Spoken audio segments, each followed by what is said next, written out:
지금까지 EK 그래프에 대해서 살펴봤었는데 그 EK 그래프에서의 이제 그 K 값이 이제 한 차원으로 이제 표현을 했었던 거지만 실제로는 그것이 이제 3차원적으로 존재를 하겠죠. 지금 예를 들어서 여러분이 보시고 있는 격자와 3.24에서 보여지는 거는 이제 격자 구조인데, 물론 이것도 3차원적인 게 아니라 3차원적으로 되어 있던 격자를 단면을 살펴본 거죠. 단면을 살펴보고 있는 건데, 지금 여러분들이 이게 살펴보시면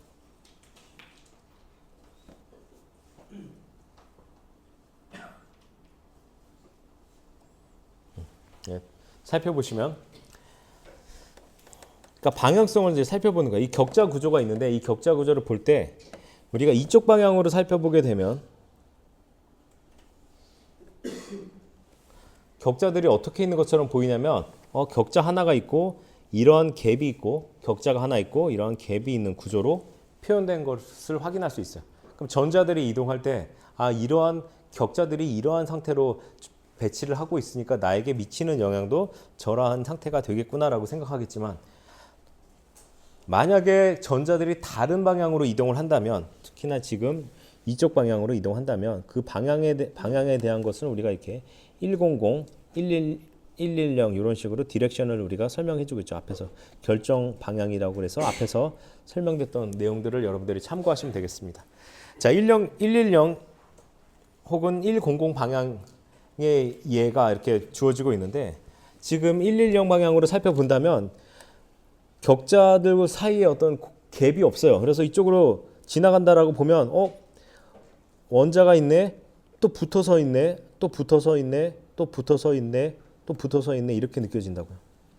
같은 격자 구조임에도 불구하고 전자가 어디로 나가느냐에 따라서 이렇게 달라지게 됩니다. 자, 그렇게 된다라고 하면 결국은 결정 방향에 따라서 같은 물질임에도 불구하고 전자들이 받게 되는 영향들은 다르다라는 거예요. 그래서 같은 물질이지만, 그렇기 때문에 우리가 전자들이 받게 되는 영향을 미치게 되는 그런 것이 우리가 EK 그래프라고 그랬어. 어떤 방향이 있고 그 방향의 어떤 방향의 운동량에 대해서 우리가 여러 가지로 변화가 될 때 그때 전자가 가질 수 있는 에너지에 대해서 나타내는 이 그래프가 EK 그래프인데, K 공간에서 나타내는 에너지 분포. 그런데 그 분포는 물질의 특성이라고 얘기를 했고, 그 물질들마다 좀 달라지고 같은 물질들이더라도 온도에 따라 달라지는데, 같은 물질들이더라도 온도가 같다 하더라도 이 결정 방향에 따라서도 달라진다는 거예요. 결정 방향. 같은 물질이지만 달라진다. 그래서 전자들의 운동 방향이 다르면 운동 방향, 여기 결정 방향이죠. 지금 결정 방향. 운동 방향이 그 격자의 결정 방향에 따라서 무엇이 달라지냐면 전자들이 겪게 되는 전위 에너지 모양이 달라진다. 아까 전자들이 지나가면서 전자들이 다 원자들이 붙어 있으니까 원자들에서 만들어지는 전위 함수가 이렇게 될 텐데 조금 떨어져 있네. 그럼 전위 함수도 좀 떨어져 있는 형태로 분포할 거고 달라지게 되기 때문에 K 공간에서의 에너지도 달라진다. 즉 뭐냐면 이 K 그래프가 달라질 거다라는 생각을 여러분들이 할 수가 있어요. 그래서 그런 달라지는 이 K 그래프를 표현을 해주기 위해서, 본래는 앞에서 이 K 그래프가 대칭이었잖아요. 자, 이 K 그래프 이제 하나 대표적인 거 그려보면, 이전에 여기서 뭐 이렇게 그림을 그리고 여기서 뭐 이렇게 그림을 그리고 이쪽으로 K 뭐 이렇게 해서 뭐 그림을 이제 그렸었죠. 그래서 이쪽 K가 양일 때와 음일 때를 생각해 보면 어떤 앞으로 가는 방향이 양이다라고 하면 뒤로 가는 방향은 뭐 이렇게 개념을 설명했는데, 결국은 대칭이라는 얘기를 했잖아요. 대칭이야. 그래서 대칭이라는 거는 어차피 대칭이기 때문에 굳이 그릴 필요가 없어요. 그래서 의미가 있는 건 뭐냐면, 어쩌면은 그 결정 방향에 따라서 달라지는 것들을 한꺼번에 보여주는 게 더 의미가 있을 수가 있어요. 그래서 지금 보여주는 그래프들은 EK 그래프인데, 아까는 이쪽 방향이 K가 양인 방향, 이쪽 방향이 K가 음인 방향이다라고 한다면, 지금은 그런 것을 의미하는 것이 아니라 이쪽은 100 방향을 나타내는 거고 이쪽은 111 방향을 나타내는 거야. 서로 다른 방향의 EK 그래프를 한꺼번에 그려주는 거야. 한꺼번에.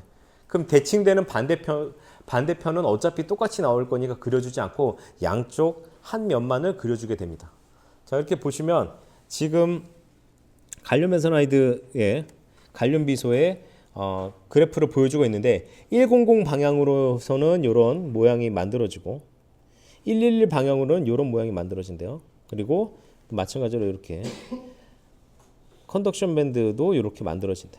자, 이렇게 만들어질 수도 있고 우리가 많이 살펴보고는 이 실리콘 같은 경우는 어떻게 만들어지냐면 100 방향에선 이렇게 만들어지고 물론 이제 반대쪽도 있을 거라고 생각하시면 돼요, 여러분들이. 그렇지만 어차피 똑같으니까 안 그려주는 거야. 111 방향에서는 이렇게 만들어진다. 자, 이렇게 자, 대칭으로 이렇게 그림을 그렸어요, 이렇게. 자. 여전히 이제 컨덕션 밴드의 가장 낮은 에너지, 밸런스 밴드의 가장 높은 에너지의 차이를 우리가 에너지 갭이라고 얘기를 했기 때문에 여기서 가장 낮은 에너지가 여기고 가장 높은 에너지가 여기다라고 한다면 이 차이를 우리가 에너지 갭이라고 얘기를 하고 여기서는 가장 낮은 에너지가 여기고 컨덕션 밴드의 가장 높은 에너지를 여기라고 하기 때문에 이 차이를 우리가 에너지 갭이라고 표현을 해줄 수가 있죠. 이렇게. 그래서 두 가지 종류의 밴드갭 반도체가 있는데 직접 밴드갭과 간접 밴드갭이 있어요. 그래서 직접 밴드갭은 지금 보시는 갈륨 엔사나이드, 갈륨 비소고요. 최대 가전자대 에너지와 최소 전도대 에너지가 K 축에서 일치한다. 보시면 여기가 일치한다는 거죠. 여기가. 최대값과 최소값이 같은 K값에서 이루어지는 반도체를 우리가 직접 밴드갭 반도체라고 하고 실리콘 같이 최소 밴드갭이 최소 컨덕션 밴드에서 에너지가 여기라면 밸런스 밴드에서 최대 에너지는 여기서 발생한 거죠. 서로 차이가 나죠. 그래서 최소 에너지 밴드와 에너지가 K축에서 일치하지 않는 반도체를 우리가 간접 밴드갭 반도체 이렇게 얘기를 해줍니다. 두 가지의 이제 차이점을 보면 대표적인 차이점이 그러면 어디서 어디로 올라갈 것이냐라는 거예요. 어디서 어디로. 그러면 가장 높은 데서 가장 낮은 데로 이제 이동을 하겠죠. 즉 뭐냐면 갑자기 이렇게 이 그래프가 있는데 이 그래프에서 뜬금없이 이쪽에 있는 전자가 야 내가 한번 열심히 한번 가보겠습니다라고 해서 이렇게 가는 일은 발생하지 않는다는 거야. 왜냐하면 얘가 이동할 정도가 될 거면 벌써 이미 요 가장 끝에 있는 애들이 벌써 위로 갔었겠죠, 그렇죠? 갔기 때문에. 자 그러면 올라간 애들은 여기 있는 파란색으로 표시된 부분이 이쪽으로 올라가게 되는데 올라가면서 어떻게 되냐면 K 값이 변하지가 않아. K 값이 변하지 않음. 자, K 값이 변하지 않아. K 값이 변하지 않는다는 얘기를 우리가 다른 식으로 얘기를 하면 K 값은 모멘텀과 P와 연관이 있고 P는 MV가 되기 때문에 질량은 변함이 없을 테니까 운동량이 변함이 없다는 거죠. 그래서 얘네들이 두 밴드 사이에서 이동을 할 때 운동량의 변함이 없는 경우를 우리가 직접 밴드갭 반도체라고 얘기를 하는 거죠.